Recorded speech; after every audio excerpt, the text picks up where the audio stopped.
Well, we've gotten responses from Judge Gull. We've also gotten responses from the Indiana Attorney General about the representation of Richard Allen and about Judge Gull continuing in the case as judge of the Richard Allen murder case, the allegations of him being the man who killed those two little girls in Delphi, Indiana, a few years back. It's been a crazy train ride. No need to really go and reiterate everything that's gone on with it thus far, but it now was in the hands of the Indiana Attorney General to decide where do we go from here, since the defense of Richard Allen was dismissed by Judge Gull, and they're questioning, honestly, just the fairness of Judge Gull presiding over the case. But the Attorney General has responded and expressed his opposition to a high-profile murder defendant's attempt to remove the special judge from her position in the case, saying the approach was inappropriate. Joining me to discuss, Robin Dreeke, retired FBI special agent. Thoughts on the response that we got from the Indiana Attorney General on one of their own? I'm hopeful.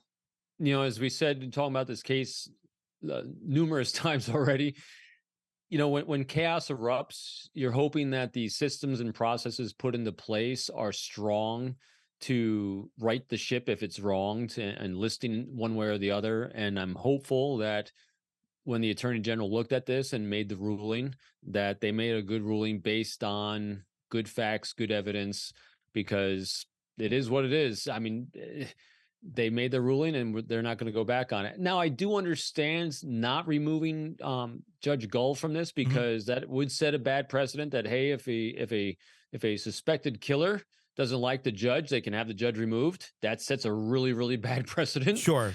So I get that aspect of it, but there's been so much chaos involved and surrounding this case that everything that happens is suspect. But since this did happen at the higher level with oversight, I'm hopeful that it's okay. So let's keep our fingers crossed. I it is it's what I found really interesting though is I'd like to hear more about, and she's made the statements about why she wanted his defense removed Mhm. because of mishandling. She didn't think they're representing him well or doing a good job.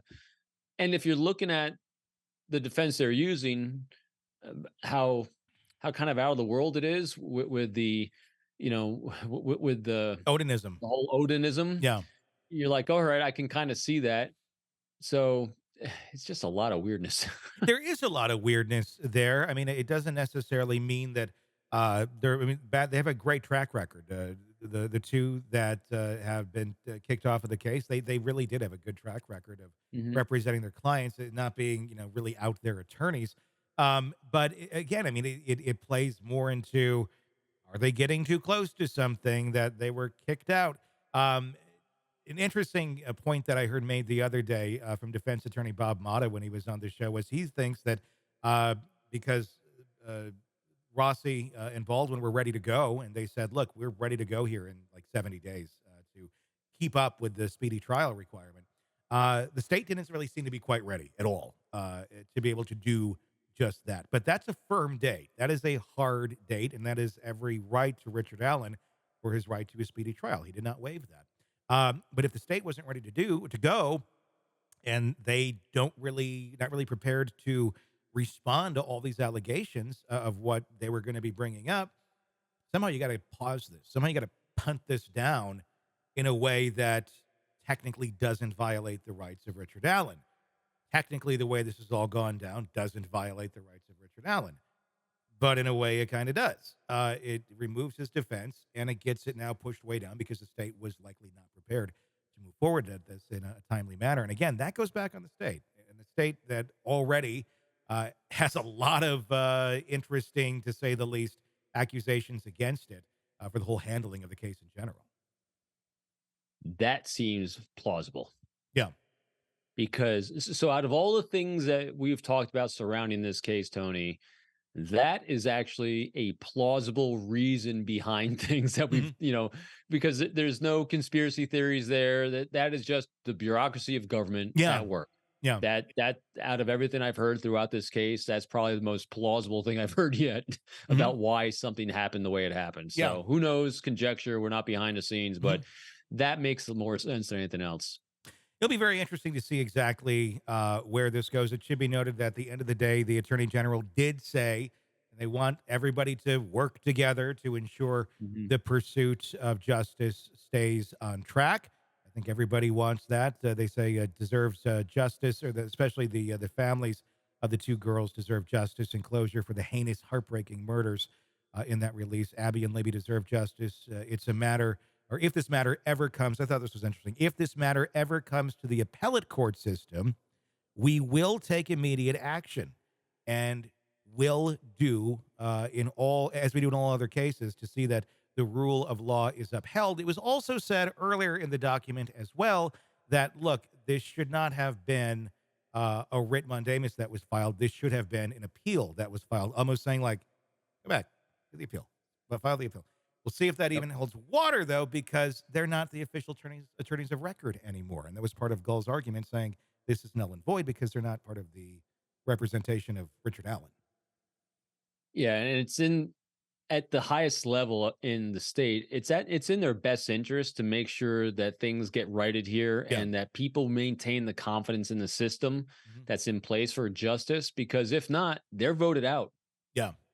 I Yeah. mean, some of these people are elected positions. Attorney generals, those are elected Yeah. positions, I believe. Correct? Yes. In I believe so. In almost anywhere. I know every Yeah, state's a and little bit different, but if yeah. not, they're appointed by someone who is elected, Yeah. and so all these things have consequences on those, and so it really is in the best interest when you start getting at those higher levels of doing the right Mhm. thing, because if a population doesn't feel safe with the organizations and systems in place and have trust in those organizations and systems, they're going to vote someone else in that will make them feel safe again. Yeah. So, in order to keep the ship from turning upside down, it's in their best interest to make sure that they steady it. It's rock solid. It's proper. It's going according to procedures. They're not breaking laws. They're doing the best they can, probably, to tamp down all these conspiracy things that are starting to swirl around. And the, And I'll tell you, we've talked about this numerous times. The defense attorneys that have been involved in the cases that we're talking about, they have been solid on everything. And I've been talking about the Murdoch yeah. trial too. Those two defense attorneys is like they're gained a lot of a solid reputation above what they had, because just, regardless of what happens to Murdoch, he'll die in jail regardless of whether things get overturned and Yeah. he gets a new trial or not. But the fact that they were able to do all they did goes to their credibility. And same thing with the attorneys dealing with the Delphi case. I mean, Yeah. their credibility goes up a lot for the amount that they're fighting for their client. Well, I mean, at this point, I mean, I'm not going to say it's a get out of jail free card for Richard Allen, but it certainly almost is a get a second trial for free card that he is holding, regardless of how Yeah. all of this round settles. If he's convicted, almost guaranteed a second trial, without a doubt, by the amount of uh, things that have gone wrong in this treatment. I hope his new defense is strong. But it's I hope they do him a solid, because again, we don't know if he's guilty, innocent, whatnot. But you want them to have a solid, good, fair trial, yeah, because again, let's go back to the victims' families. We want to make sure that they feel justice has been served for them and what they're dealing with for the rest of their yeah. lives. You know, when I sit there going, "Oh, yeah, let's convict somebody, even if they're not the right person." No, you want to find the person who truly killed your kids. Right. And that's the goal at the end of the day. Hopefully, they are able to get there. Hey, it's Tony Brueski. If you want more of our interview with our guests, be sure to check out our podcast, Hitting Killers with Tony Brueski. Just search that wherever you download podcasts and press subscribe. Also, you can check out our YouTube channel for the full video version of the interviews as well, under the same name, Hitting Killers with Tony Brueski. Check it out, subscribe, binge, and enjoy. Thanks for watching.